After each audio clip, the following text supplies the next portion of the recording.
딱 보니까 김성숙 우리 원우님, 그죠? 네. 예, 기도하겠습니다. 했는데요. 저번 주에 했습니다. 아, 그래요? 아, 그러면 심경자 우리 원우님께서 우리를 대표해서 기도 인도해 주시겠습니다. 기도합니다.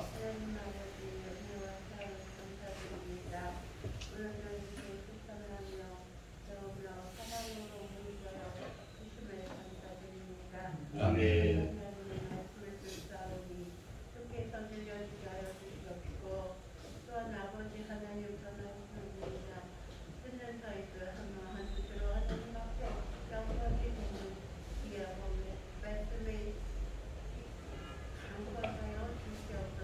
아멘. 아멘. 감사합니다. 귀한 기도 감사드립니다. 자, 저희가 저번에 423조부터 시작하면 될 것 같습니다. 423조. 오늘 본문은요 굉장히 길어요. 오늘 본문은 지난주에 못했던 거 잠깐 하고 본문이 굉장히 긴데 본문을 다 읽어도 뭐 여러분 시험에 들지 않겠죠. 뭐 본문이 굉장히 길어요. 성도님들은 본문이 길면 시험에 드는 분들이 있어요. 근데 여러분들은 뭐 본문이 길어도 시험에 들지 않을 거라 믿고 이따 본문을 함께 스테반의 설교인데요.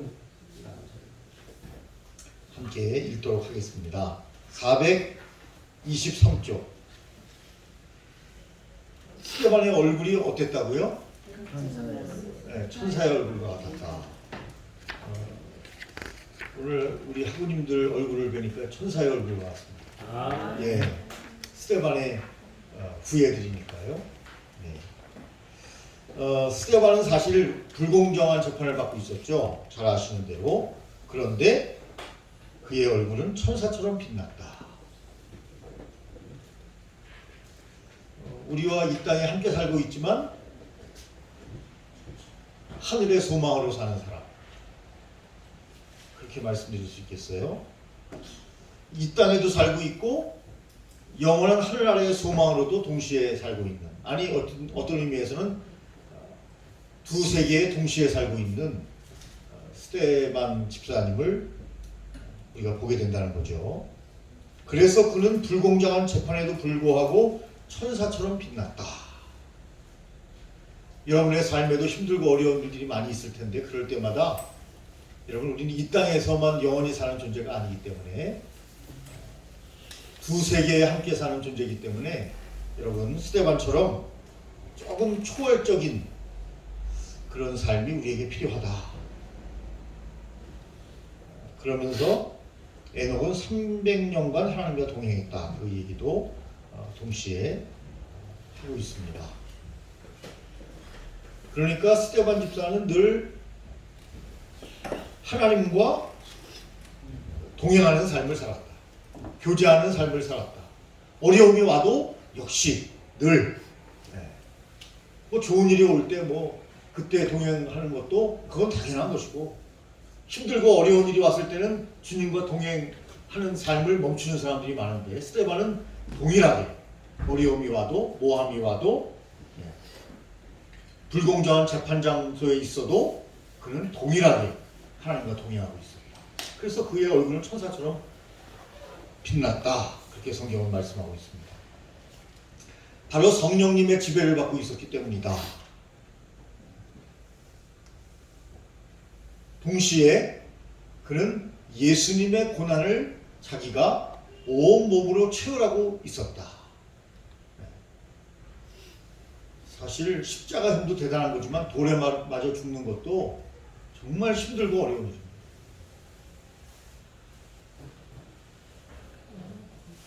아마 십자가에 예수님을 생각했을 겁니다. 많은 분들이 수술대에 올라갈 때 십자가에 예수님을 생각한대. 그때 아마 주님의 임재가 함께하지 않습니까? 그렇게 생각을 합니다.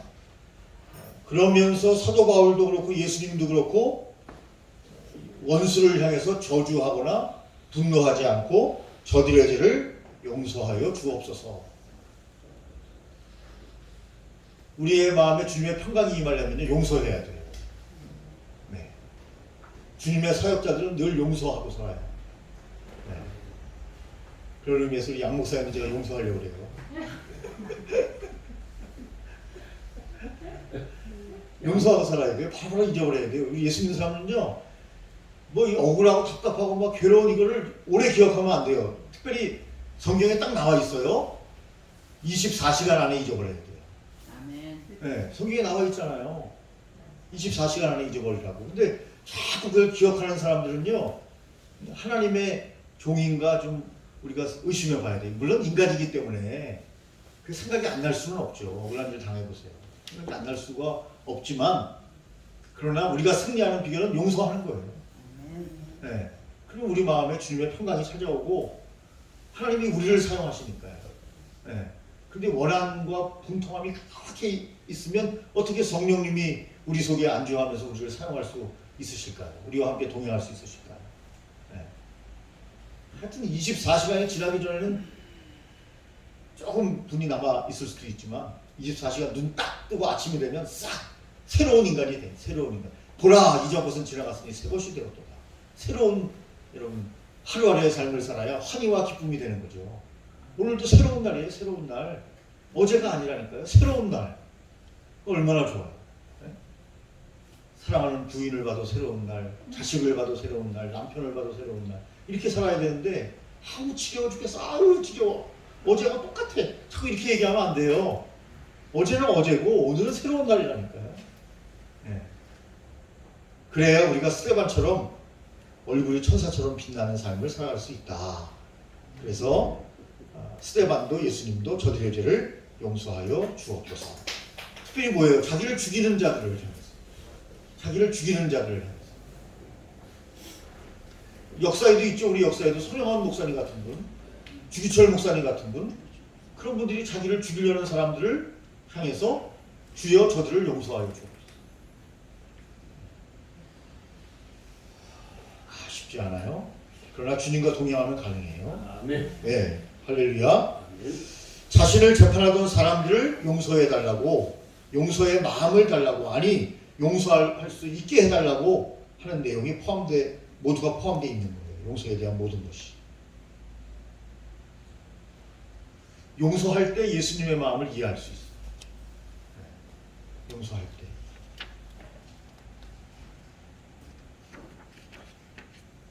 그래서 용서의 주님이 내 마음을 완전히 지배할 수 있도록, 예수님이 내 마음을 완전히 지배할 수 있도록, 그래야 세상 사람들에게도 칭찬받는 사람이 되는 거죠. 하나님께도 인정받을 뿐만 아니라 세상 사람들에게도 칭찬받는 사람, 그 사람이 누구예요? 스테반이잖아요. 우리도 그렇게 될 수 있는 거죠. 아, 저 사람 교회 갔다 왔는데 또 싸우고 있어. 아, 주일날 이러고 교회 가는 거 봤는데 또 와가지고 또 싸워 사람들하고. 네. 문제가 있죠. 예. 그럴 때마다 우리 예수님을 기억하면서, 네. 우리의 죄가 사실은 얼마나 많아요. 저도 많고 여러분들도 많고. 그런데 그 모든 것을 기억지 아니하시고, 네. 너희 죄가 주홍같이 붉을지라도 양털같이 희게 해 주신다고 말씀하시고 잊어버리셨어요. 그래서 우리 천국 가는 거예요. 주님이 잊어버리셨습니다. 우리가 자꾸 다른 사람 죄를 기억하면 되겠어요? 주님이 우리의 모든 죄를 용서해 주셨습니다. 그래서 넓은 마음을 우리가 갖고 주님 앞에 나아가야 되고, 나중에 예수님의 심판대 앞에 설 때, 하나님의 심판대 앞에 설 때, 네, 우리가 좀 더 가벼운 마음으로, 물론 우리는 심판받지 않아요. 예수님의 보혈로 우리는 모든 죄를 이미 사했기 때문에 그냥 통과예요. 통과지만, 그러나 통과 의례는 우리가 해야 돼요. 심판대 앞에 서는 것은 해야 돼요. 예수님이 물론 변호해 주실 거지만.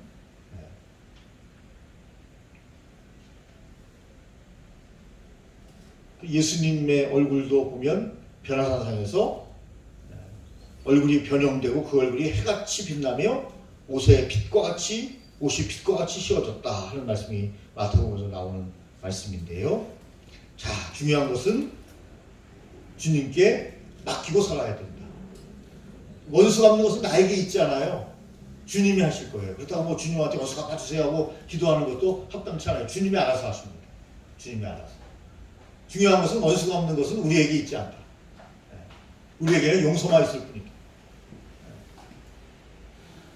아멘이십니까? 아멘. 자, 이제 긴 본문으로 넘어가겠습니다. 24편 사도행전 7장 1절부터 55절까지인데 좀 깁니다. 오늘 본문이니까 여러분 원래 성경 많이 읽으시잖아요, 그죠? 네. 그래서 천천히 좀 목이 아프시면 아프셔도 계속 천천히 우리 교재를 가지고 해도 되고 성경책으로 해도 되는데 천천히 맞추어서 함께 하겠습니다. 사도행전 7장 1절부터 55절까지입니다. 시작.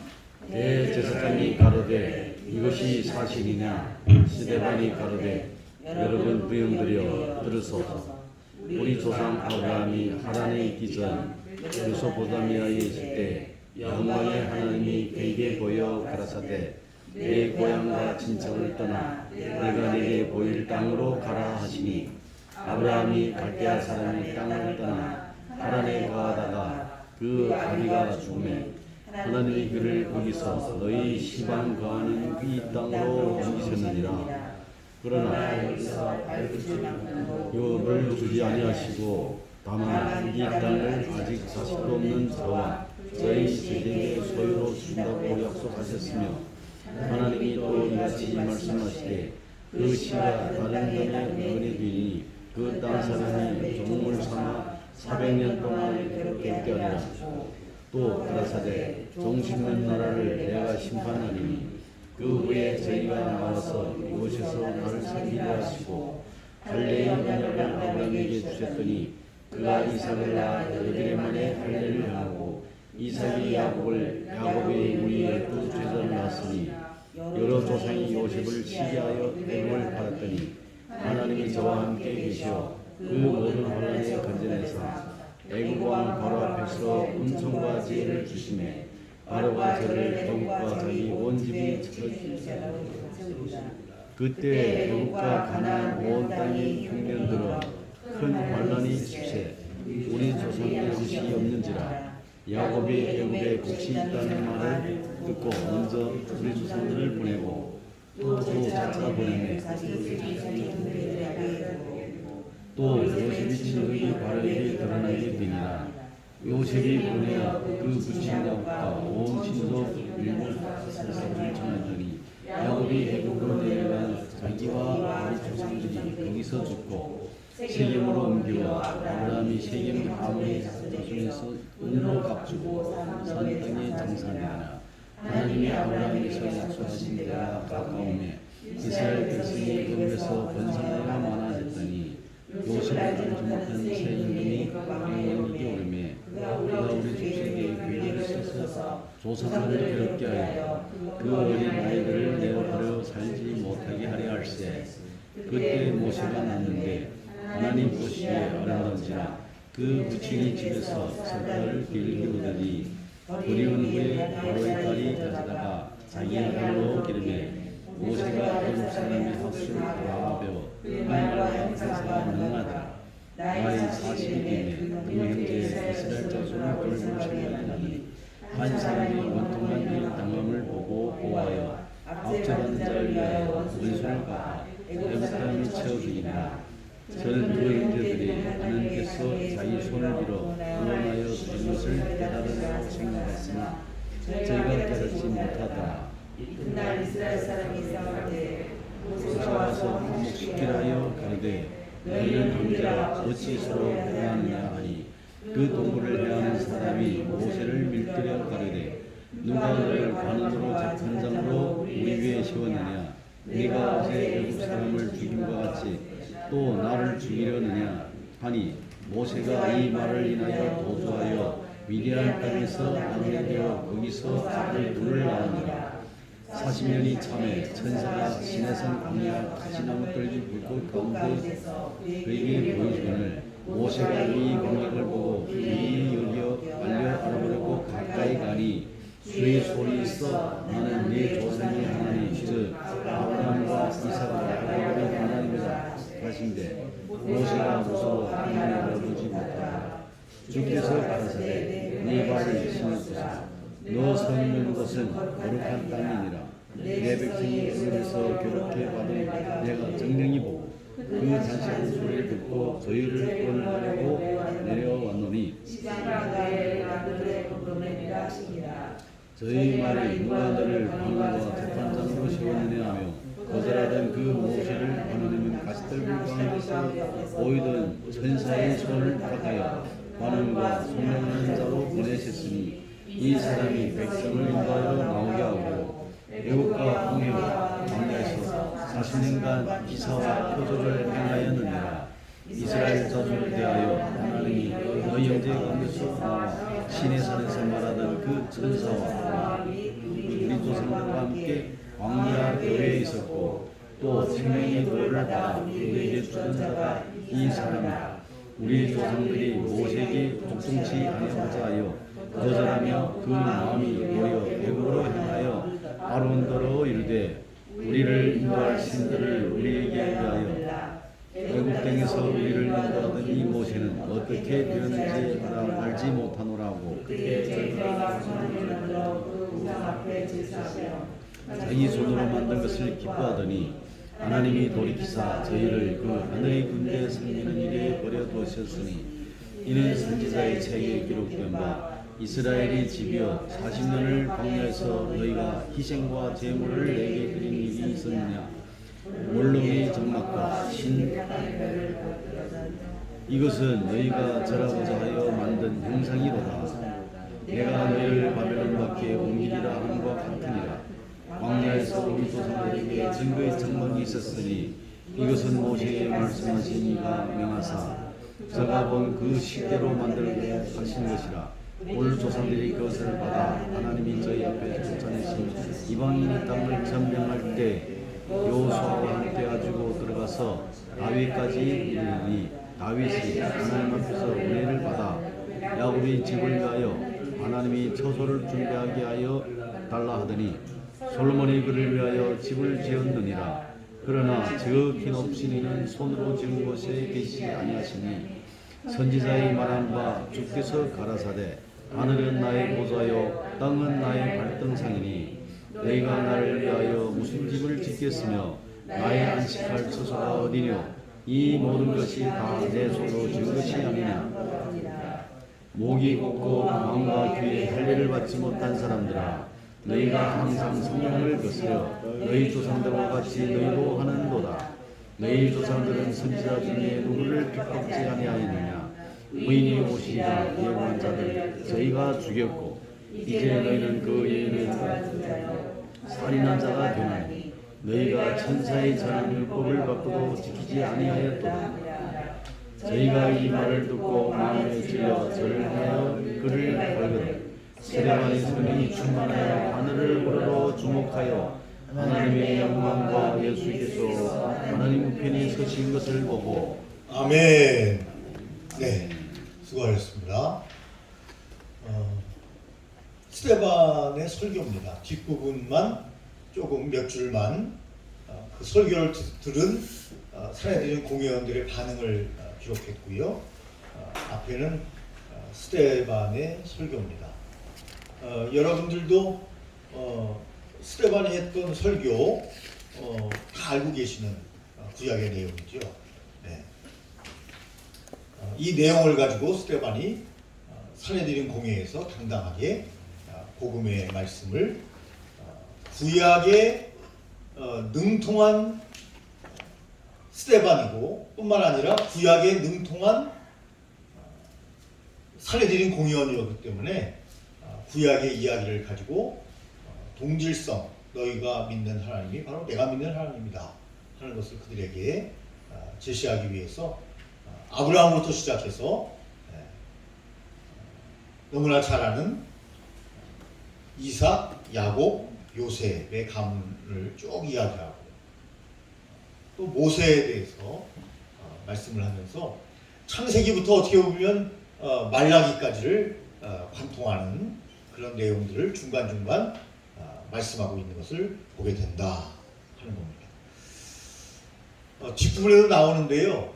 우리가 아브라함, 이삭, 야곱, 요셉은 뭐 다 외우고 있죠. 그래서 제가 기억하기 좋으려면 아이야요, 우리는 어른이 아니고 아이야요 이렇게 제가 처음에 외웠다는 얘기를 했는데 아브라함, 이삭, 야곱, 요셉이죠. 아이야요 이렇게 외우면 되는데 다 우리가 알죠. 다 아는데 어쨌든 아브라함은요 잘 아시는 대로 메소포타미아 갈대와 우르에서 살고 있었죠. 그런데 하나님께서 내 본토 친척 아비집을 떠나라 그렇게 말씀하시죠. 쉬운 일이 아니죠. 본토 친척 아비집을 떠나는 일이 쉬운 일이 아니에요. 잠깐 하란에 머물죠. 아버지 데라와 함께 출발을 했는데 데라가 이제 돌아가시기까지 잠깐 하란에 머물다가 하나님이 신천신지 내가 알지 못하는 새로운 땅으로 가라 이렇게 말씀하시는 그 땅이 어디죠? 가나안이죠. 가나안. 그죠? 가나안 땅으로 하나님이 인도해 가시는 걸 봅니다. 그런데 이제 아브라함, 이삭, 야곱, 요셉까지 쭉 이어지면서 요셉이 애굽으로 팔려가서 그것을 계기로 해서 여러분 어떻게 됩니까? 이스라엘 백성들이 애굽에 정착하게 되죠. 근데 하나님께서 어떻게 하죠? 430년 동안 종되었던 그들을 다시 들어서 너희가 다시 가나안 땅으로 가라. 또 모세에게 명령하죠. 영적인 가나안은 어디입니까? 영적인 가나안은 새로운 신천신지 하늘나라입니다. 하늘나라. 여러분 예수 믿는 사람들이 가야 할 땅은 어디예요? 하늘나라예요. 그래서 70이요 강건하면 80이라고 했는데 요즘은 100세 시대지만 어쨌든 100세를 사는 거 중요하죠. 그러나 여러분 우리는 가나안 땅으로 가야 돼요. 그 두 왕국에 살고 있단 말이죠. 이 땅에 살면서 동시에 하나님의 나라 가나안으로 가야 돼요. 주님이 젖과 꿀을 흐르는 땅을 우리를 위해서 예비하고 계신 거죠.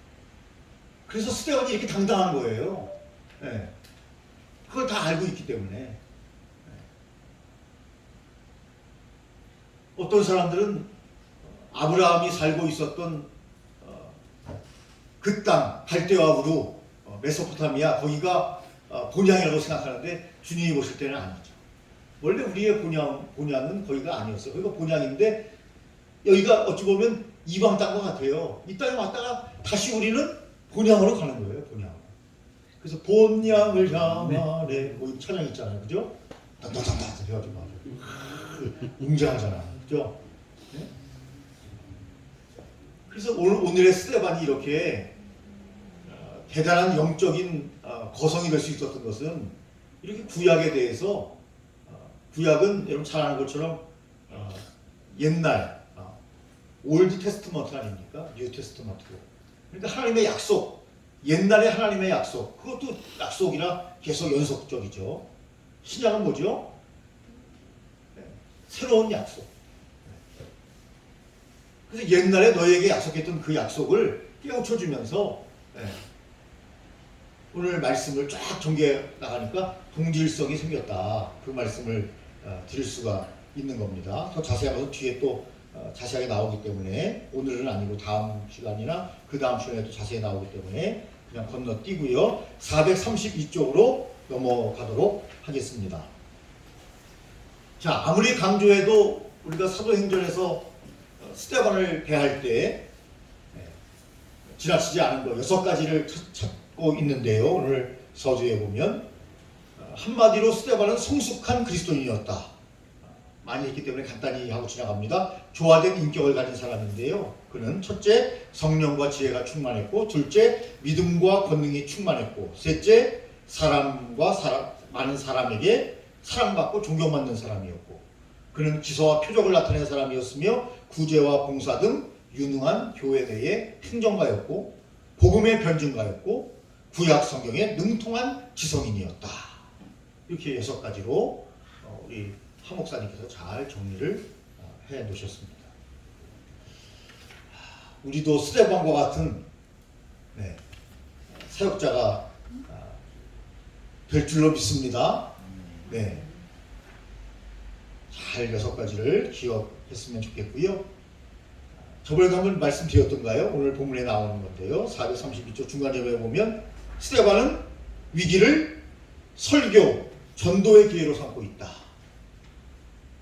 한번 말씀드렸어요. 하나님 왜 저를 이 사해드린 공의로 끌고 왔습니까가 아니라 하나님이 나에게 기회를 주시는구나. 복음을 증거할 기회를 주시는구나. 그래서 정확하게 설교하는 거예요. 이렇게. 그러니까 그 구약을 잘 아는 사람들이 그냥 쭉 빨려 들어가듯이 쭉 그 설교를 듣고 있는 거예요. 스데반의 설교를. 네. 우리가 설교를 다소 길게 해야 될 때도 있죠. 그럴 때도 여러분 너무 빨리 막 긴장해서 빨리 얘기할 필요 없어요. 네. 아마 제가 알기 유추하건대는 스데반 집사님은 사해드린 공회에서 길게 지금 설교를 하고 있는데 네. 그렇게 빨리 막 하지 않았을 거예요. 설득력 있게 네. 템포를 맞춰가며 호흡을 하면서 그들과 눈으로 서로 맞춰가면서 그렇게 복음을 전했을 거예요. 그러니까 우리가 시간이 아무리 촉박해도 자기 템포를 유지하며 설교하는 것이 필요하다. 그 말씀을 드리는 겁니다. 그래서 전도의 기회로 딱 삼아가지고 이거는 위기가 아니에요. 위기가 아니에요. 하나님께서 나에게 설교할 기회를 주신 거예요.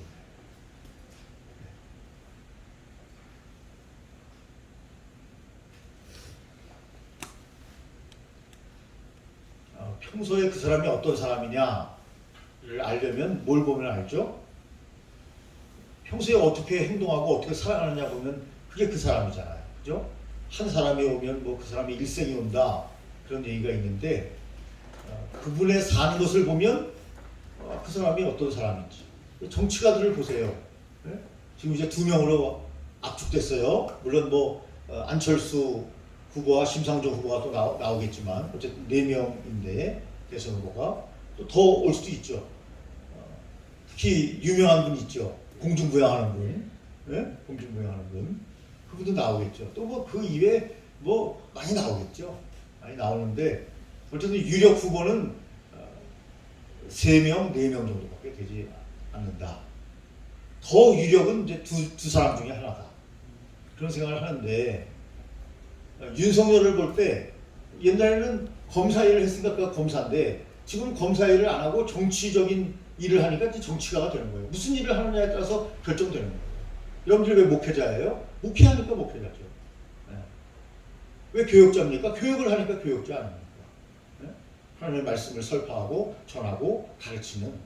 그래서 어떤 일을 하느냐가 그 사람을 결정한다. 스데반이 어떤 사람이었냐? 하나님의 일을 하기 때문에 그는 하나님의 사람이다. 네. 세상 일을 하면 세상 사람, 하나님의 일을 하면 하나님의 사람이다.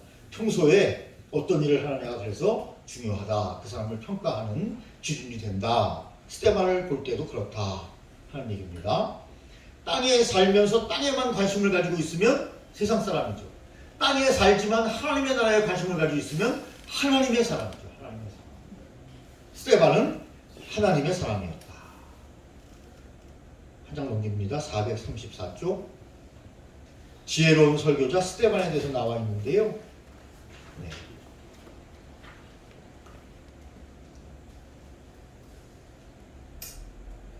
사도 바울은요, 이방 땅에 갔을 때 구약 성경을 잘 인용하지 않았어요. 왜요? 구약 성경을 인용해도 이방인들은 잘 몰라요. 근데 스데반 집사님은 그 청중들을 잘 이해하고 구약으로부터 시작하는 거죠. 그분들은 사실 구약의 신봉자들 아닙니까? 유대교가. 신약은 믿질 않아요. 구약 성경만 믿죠. 그들에게 다가가기 위해서 구약 성경. 여러분들도 청중을 배려하는 것이 필요하다 하는 겁니다. 설교를 할 때 그들이 10대나 20대나 30대냐. 혹은 그들이 예를 들어 전라도 지역에 가서 복음을 증거하느냐, 경상도에 가서 복음을 증거하느냐. 아니 전라도에 가서 복음을 증거하는데 물론 복음만 증거해야 되지만 예화를 들 때 경상도 사람이 싫어하는 정치적인 발언을 굳이 할 필요가 없죠. 우리는 복음을 증거하려고 한 거지 정치 집회를 하기 위해서 간 것이 아니기 때문에 조심해야 된다. 청중이 누군가를 이해하고 복음을 증거해야 된다 하는 것을 스데반을 통해서 발견하게 되는데요. 434쪽에 보면 스데반 설교의 6가지 주제가 나옵니다. 구약 성경을 압축해 놓은 것인데요. 간단히만 하겠습니다. 첫째, 창세기를 요약해 놨어요. 아브라함으로부터 시작해서 야곱, 이삭, 야곱, 요셉까지 믿음의 조상. 자, 이 앞에를 보시겠습니다. 잠깐. 아브라함이 믿음의 조상인데요. 하나님께서 내 씨를 하늘의 별처럼 땅의 모래처럼 많게 해주시겠다. 그렇게 말씀하셨을 때 잘 아시는 것처럼 사라는 경수가 이미 끊어져서 아기를 낳을 수 없는 상태였어요. 그런데 아브라함은 그것을 믿고 있어요. 와, 허무맹랑하잖아요. 어떤 측면에서 믿음이 아니라면. 그런데 놀라운 것은 그 믿음대로 됐어요. 아멘. 믿음대로. 네. 여러분 잘 아시는 대로 야곱의 12지파가 이스라엘 족속이 되잖아요. 전체. 네. 너의 씨에서. 그래서 100세의 아들을 하나님이 주셨고 그 믿음이에요. 믿음. 주셨고 그 씨에서 네. 하늘의 별과 같이 땅의 모래와 같이 그 족속들이 엄청난 하나님의 놀라운 역사를 이루는 민족을 이뤘다. 영적으로 저와 여러분들도 아브라함의 자손 아닙니까? 믿음의 자손. 우리 물론 하나님의 자녀지만 우리가 다 믿음의 자녀니까 믿음의 조상으로 봤을 때 우리도 영적인 이스라엘 백성이잖아요. 그러면 그 12지파에 소속된 사람들 아니에요. 특별히 우리는 레위 지파라고 해야 될까요? 제사장 직분을 가졌죠. 그래서 이 제사장 직분을 가진 사람들은 자기의 생업보다는 성전에서 제사를 하며 하나님의 일을 수종드는 그런 지파 아닙니까? 왜 우리가 교회에서 사례를 받아야 되죠? 우린 주님의 일을 하는 사람들입니다. 요즘 뭐 목회자 이중직에 대한 부분이 많이 터치가 되는데 그렇다고 해서 교회에서 목회자에 대해서 전혀 사례를 하지 않거나 대우를 하지 않는 것은 잘못된 겁니다. 교회에서는 최선을 다해서 목회자에게 사례를 해야죠. 그것이 성경적이에요. 성경적. 그런데 이제 교회가 이렇게 개척교회가 어려워지고 하면서 목회자도 가정이 있기 때문에 이중직의 문제가 나오는 거죠. 저는 긍정적으로 봅니다. 그러나 목회자의 생각에는 직업을 가지고 있더라도 늘 목양에 대한 생각이 있을 수밖에 없어요. 그래서 그것을 잘 조화 있게 균형 있게 목회를 하면서 잘 직업적인 부분도 터치하면 큰 문제가 되지는 않는다. 그렇게 저는 개인적으로 생각하고 있는데, 어쨌든 우리가 교회에서 주는 양식, 교회에서 주는 사례를 받을 때 더 우리가 사명감이 충만해질 수 있는 거죠. 사람이기 때문에. 그리고 그것이 성경적이기 때문에. 나는 뭐 직업을 가지고 있으니까 성도님들 뭐 사례할 생각은 아예 말아라. 저도 옛날에 처음에 개척할 때는 그랬는데요. 그것이 성경적이 아니라는 것을 알았어요. 그래서 여러분 목자는 뭘 먹어요? 양의 젖을 먹잖아요. 그것이 성경적인 원리다. 그런 생각을 합니다. 자, 그래서 창세기에 이 말씀을 하고 있는 거예요. 믿음의 조상 아브라함에 대한 이 말씀을 하고 있는 거고요. 그 다음에 이제 두 번째 보면 성경을 압축해 놓았는데 6가지 주제라고 말씀드렸는데 출애굽기 레위를 요약해 놓은 것이 뭐예요? 모세에 대한 말씀을 하는 거죠. 여러분 출애굽기와 레위기의 중심에 있던 인물은 모세잖아요. 모세. 그래서 출애굽기와 레위기를 요약했다고 말할 수 있고요. 그 다음에 세 번째 보면 민수기와 신명기를 요약하는 것이 뭐예요? 광야. 40년 동안 광야 생활을 했잖아요. 그것을 여러분 민수기와 신명기에서 잘 말씀해주고 있고 교훈. 광야 시대에도 여전히 함께 하시는 하나님. 메추라기와 만나를 주시는 하나님. 잘 아시는 대로 구름기둥과 불기둥으로 함께 하시는 하나님. 생수를 터뜨려서 여러분 생수를 주시는 하나님. 여전히 광야에도 하나님을 함께 하셨다. 여전히 광야에도 함께 하신다. 우리 인생의 신앙의 단계도 보면 광야를 지날 때가 있어요. 저도 마찬가지고 여러분들도 마찬가지고. 그 광야를 지날 때 우리는 여전히 우리와 함께 하시는 하나님을 경험하기를 주님이 원하십니다. 힘들고 어려울 때도 여전히 하나님을 함께 하십니다. 어찌 보면 스데반 집사는요 지금 광야를 거니고 있는지 몰라요. 자기 이야기를 하고 있는지 몰라요. 나 광야에 지금 거니고 있다. 그 죽음이 나에게 다가온다. 아마 예감했을 거예요. 그러나 그는 여전히 하나님과 동행하고 하나님의 역사를 바라보고, 에스더 같은 분은 죽으면 죽으리라는 각오로 그 힘들고 어려운 광야 같은 그 시기를 잘 믿음으로 이겨내지 않습니까? 그 다음에 네 번째는 여호수아서를 요약합니다. 가나안 땅으로 인도하는 모세의 뒤를 위해서 여호수아가 이제 가나안 땅으로 인도해 가지 않습니까? 그 다음에 다섯 번째 보면 사무엘 하에서 역대하까지. 사무엘 하에서 역대하까지 이야기하는 것은 뭐죠? 하나님을 경외하라는 거죠. 주제가. 하나님을 경외하라. 저와 여러분들이 영원토록 해야 할 것은 하나님을 경외하는 일입니다.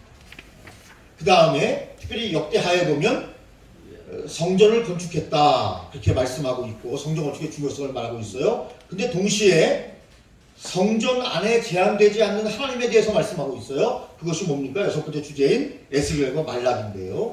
하나님은 성전 안에 제한되는 분이 아니셔요. 온 땅에 충만하게 계신 분이에요. 온 우주 가운데 충만하신 분이에요. 그래서 우리가 교회에서 신앙생활 열심히 하는 거 중요하지만 교회 성원들이 성도들이 사회를 향해서 정치 얘기를 하라는 거 아니에요. 사회를 향해서 올바른 목소리를 낼 필요가 있다. 그러나 근본적인 것은 뭐죠? 하나님을 경외하는 거죠. 복음을 증거하는 거고. 그러니까 본질은 항상 충실하면서 사회를 향한 목소리도 목소리를 낼 때는 내주어야 한다. 그것이 꼭 정치적인 발언만을 이야기하는 것은 아니다 하는 겁니다. 어쨌든 목소리를 내야 됩니다. 그러면서 여러분 이 말미에 스데반이 강조하는 것은 뭐죠? 구약에 보면 끊임없이 선지자를 하나님이 보내셨죠. 그런데 이스라엘 백성들이 어떻게 했어요? 선지자를 죽이고 박해하고. 물론 뭐 잘 아시는 대로 가입 같은 분은 선지자의 말에 절제 복종했지만 사울 같은 사람들도 보세요. 선지자들을 얼마나 우습게 여기고 제사장들을 얼마나 우습게 여기고 하나님의 종을 우습게 여깁니까? 그가 역신이 들어서 마식한 이후에 그의 삶을 보면 그러면서 스데반이 이야기하는 것은 뭐죠? 구약에 그렇게 많은 선지자들을 하나님이 보내셨는데 너희가 그들을 반역하고 그들을 죽이고 그의 말씀을 듣지 않고 하나님의 말씀을 듣지 않았다. 강조하지 않습니까? 그리고 결국에는 뭐예요? 너희가 그와 동일하게 너희들 조상과 같이 또 예수님을 십자가에 못 박았는데 예수님을 십자가에 못 박은 뒤에 이제 본문에 쭉 보면 예수님을 십자가에 못 박은 그들이 바로 누구냐? 바로 너희들이 아니냐? 너희들이 바로 살인자들이 아니냐? 라고까지 말씀을 전파하게 되는 거죠. 항상 말씀을 드리면 두 가지 반응이 있다고 하죠. 아멘 하고 믿는 사람이 있고 그 말씀을 곡해하거나 왜곡해서 그 복음을 증거하는 사람을 박해하는 사람이 생기는데 구약에 박해했던 그들의 조상과 마찬가지로 이들도 스데반을 박해하지 않습니다. 아멘하고 빨리 받아들여야 되는데 이현영 교수가 그랬잖아요. 빨리 내가 예수님을 믿었어야 되는데 우리 딸이 복음을 전파할 때 아멘하고 믿었어야 되는데 이제 와서 믿었다면 이제 왔어. 이제 왔어. 빨리 믿는 게 여러분 상책인데 뭘 그렇게 사람들이 복잡한지. 그래서 우리 하용조 목사님께 복음을 딸이 증거했지만 다시 또 복음의 말씀을 들려주고 하용조 목사님께 세례를 받았죠. 그래서 하용조 목사님 돌아가셨을 때 이여령 박사가 많이 슬퍼했고 영적인 지도자로 생각했는데 너무 힘들었다 뭐 그런 이야기를 제가 들은 적이 있습니다.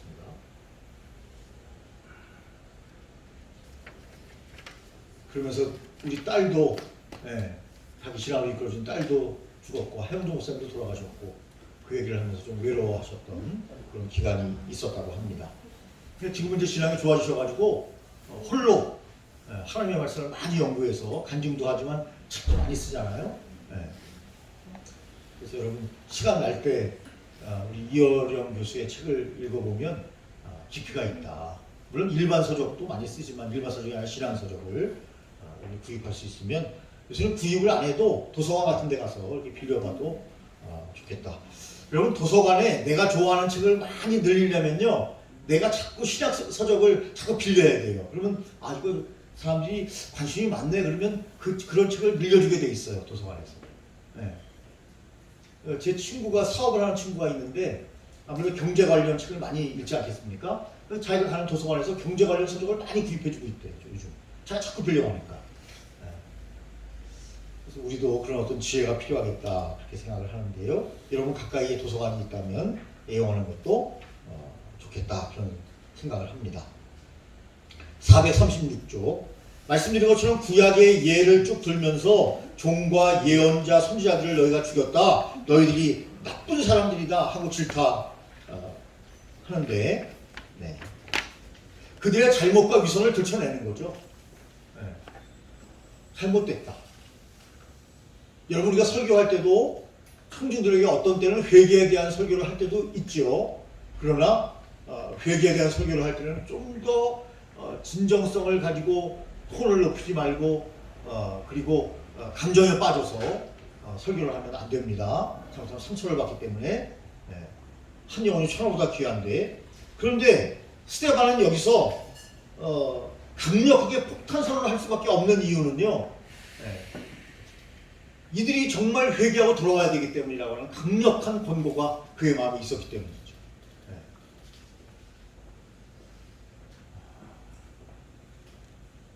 AD 30년경이라고 말씀드렸는데 얼마나 그 마음에 여러분 애절함이 있었겠습니다. 강렬하게 그래서 폭탄 선언을 하는 것이고 그리고 이것은 제가 봤을 때도 유대인들이 정말 회개해야 될 때예요. 회개해야 될 때. 옛날에 1907년에 평양에 대부흥운동이 있었죠. 그때 회개로부터 시작됐다는 거 알지 않습니까? 회개 운동이었습니다. 회개를 운동을 제대로 하면 부흥 운동이 일어나요.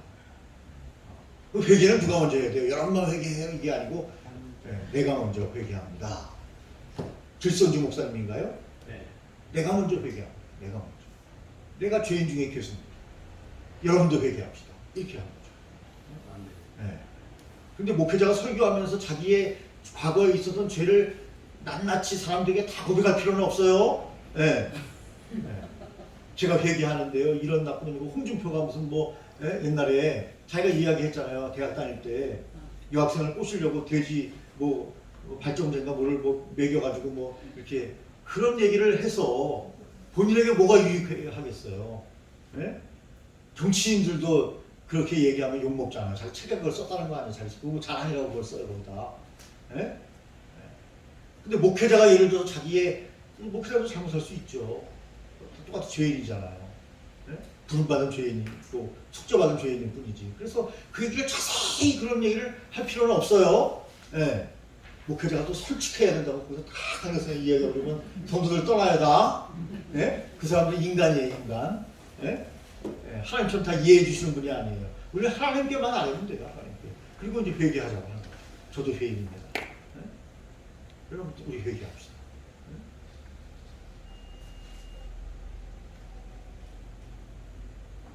그래서 어떤 그런 기도 모임에서는 자기의 죄를 다 낱낱이 서로 고하게 하는 그런 트레스 디아스인가요? 이런 그렇죠. 트레스 디아스 그거 일부에서는 그건 이단적이다 해가지고 금지한 교단도 많이 있어요. 어쨌든 간에 감리교를 중심으로 옛날에 장광영 감독을 중심으로 트레스 디아스가 막 확산될 때가 있었어요. 섬기면서 서로 이제 죄도 서로 다 고백하고 하는 것인데요. 장점도 조금 있지만 단점이 더 많았습니다. 제가 볼 때는. 혹시 교수님? 네. 트레스 경험해 보셨어요? 아니, 경험을 안 했어요. 저는 경험을. 어떤 어떻든가요? 근데 그렇게 국민 네. 그 죄에 대한 부분을 깊숙이 들어가진 않아요. 그렇게 깊이 들어가는 그래서 거기는 이제 좀 건전한 프레스디였으면 그래요. 네? 장과현 목사님은요, 굉장히 깊이 들어간다고 저한테 얘기하시더라고요. 깊이 들어가가지고 서로 죄를 서로 아뢰고 그런데요. 그러면 뭐 가톨릭과 뭐 크게 다를 바 없는 거 아니에요. 물론 고해성사한 건 아니지만 가톨릭은 자기의 죄를요 고해성사하는 거예요. 용서받기 위해서 신부한테. 신부가 대리자죠, 대리자. 하나님의 대리자. 우리 인정하지 않죠. 어떻게 하나님의 대리자예요, 어떻게? 네? 그걸 다 구하는 거잖아요. 그래가지고 제가 아는 분의 아는 분을 통해서 들었는데 신부한테 고해성사를 했는데요. 옛날에 결혼하기 전에 바람핀 거를 고해성사를 했대요. 근데 신부가 이렇게 이제 거기 듣고 있다가 네? 그걸 막 너무 정확하게 자세하게 얘기하니까 신부가 이렇게 문을 열고 고해성사하는 방이 있잖아요. 문을 열고 듣지도 않고 거기 담배 피우고 있더래요. 예? 근데 그 신부한테 무슨 고해성사를 해요. 예? 하나님께 기도하면 되지. 예? 담배 피우고 있더래요. 하면서 너무 길게 하니까 이렇게 보니까 예? 본인의 고백이라고 누구한테 얘기한 걸 그분이 저한테 얘기하고. 예? 여러분 우리가 목회를 할 때도 그렇고 말씀을 증거할 때도 그렇고 지혜가 있어야 된다. 지혜가. 여러분 꼭 교회에서 반드시는 아니에요. 그런데 대부분 배반하는 사람이 어떤 사람들이 배반해요? 교회에서 가장 충성했던 사람들이 배반하는 경우가 종종 있죠? 종종 있어요. 조심해야 돼요. 네? 제가 아는 목사님은 저번에 한번 얘기했어요. 설교할 때 성도들하고 대종 목욕탕에 같이 안 가요. 물론 남자 성도들하고 가는 거죠. 네. 근데 목회할 때 그렇게 했대요. 아무 그냥 꼴낌 없이 친구처럼 막 지내려고 실패했어요. 그렇게 하면 안 된다는 거예요. 그렇게 하면 너무 격이 없으면 너무 멀어도 불각은 불가원이에요. 너무 멀어도 안 되고 너무 가까워도 안 된다. 너무 가까이 해주면 그 사람이 나의 모든 약점을 다 아는 순간 어느 날 배반하면 목회에 큰 타격이 될 수도 있어요. 목회를 잘하기 위해서 우리는 그렇게 지혜로워야 된다는 거예요. 목회를 잘하기 위해서. 네. 그분들은 사람이니까. 네.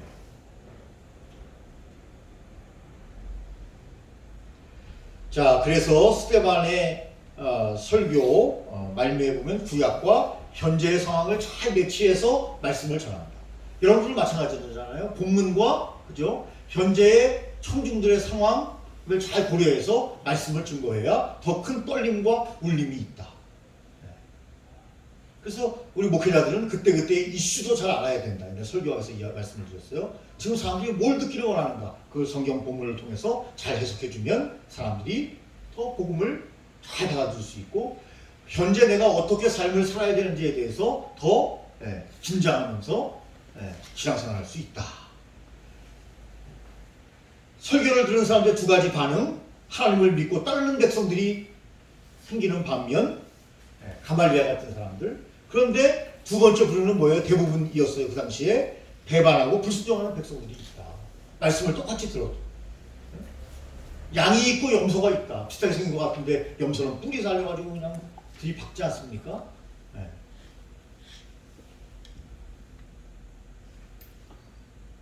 그 종교적인 그룹에 들었다고 해서 그들이 하나님을 따르는 백성들은 아니다 하는 것을 이스라엘 백성들을 통해서 우리가 알게 되는 거예요.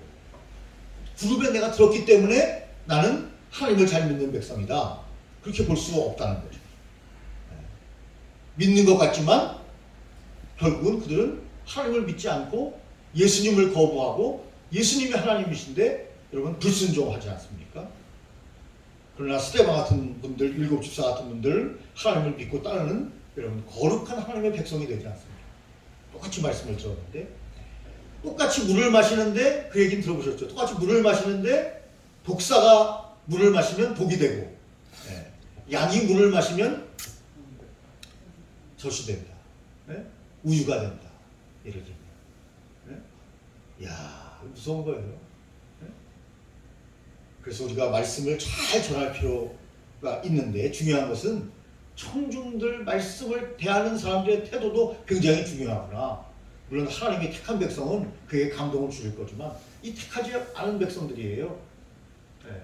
그렇다고 해서 우리가 이 사람들에게 복음을 전하지 않아야 되느냐? 아니에요. 네.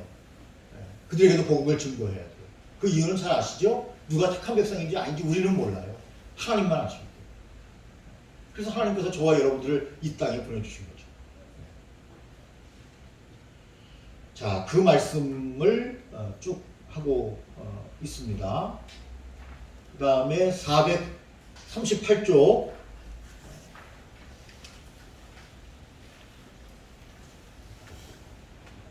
스데반 설교에 대한 반응을 이야기하면서 아까 그 두 종류를 같이 얘기하고 있는데요. 우리가 어찌할꼬 하고 돌아서는 회개하는 사람이 있고 일을 가는 사람이 있다. 일을 간다는 것은 뭐죠? 예수님을 내가 십자가에 못 박았다는 것을 인정하는 거예요. 일을 갈았다는 것은 나하고 상관없는 얘기가 아니라 나와 상관이 있는 이야기로 탁 부딪힌 거예요. 그런데 그 반응은 뭐예요? 회개가 아니고 마음에 찔리기는 했는데 그들은 그 원한을 다시 갚는 일을 가는 것으로 나타났다. 이렇게 성경은 말씀하고 그들의 반응을 얘기하고 있는 것을 우리가 보게 됩니다. 하여튼 저와 여러분들 듣든지 듣지 않든지 계속해서 복음을 증거하는 그 사명을 우리는 받았기 때문에 우리는 끊임없이 증거해야 된다. 스데반 집사님처럼. 그래서 스데반 집사의 세 가지 모습이 나오죠. 439쪽에 보면 첫째 성령이 충만했다. 둘째 하늘을 주목했다. 셋째 하나님의 영광의 빛을 보았다. 네. 천국을 보았다는 거예요. 영광의 빛. 빛 속에 있는 예수님을 보았다는 거예요.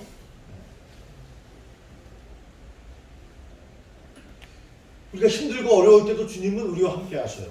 네.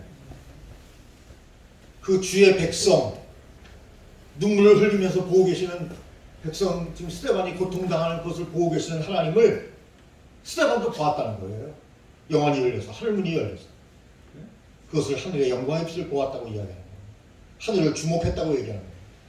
그래서 어디를 보느냐가 중요하다는 거예요. 하늘을 보느냐, 어려움이 왔을 때 땅만 보고 가느냐, 환경만 보고 가느냐, 사람만 보고 가느냐, 아니라는 거죠. 하늘을 보고 하나님을 보고 가라는 거죠. 힘들고 어려운 일이 왔을 때.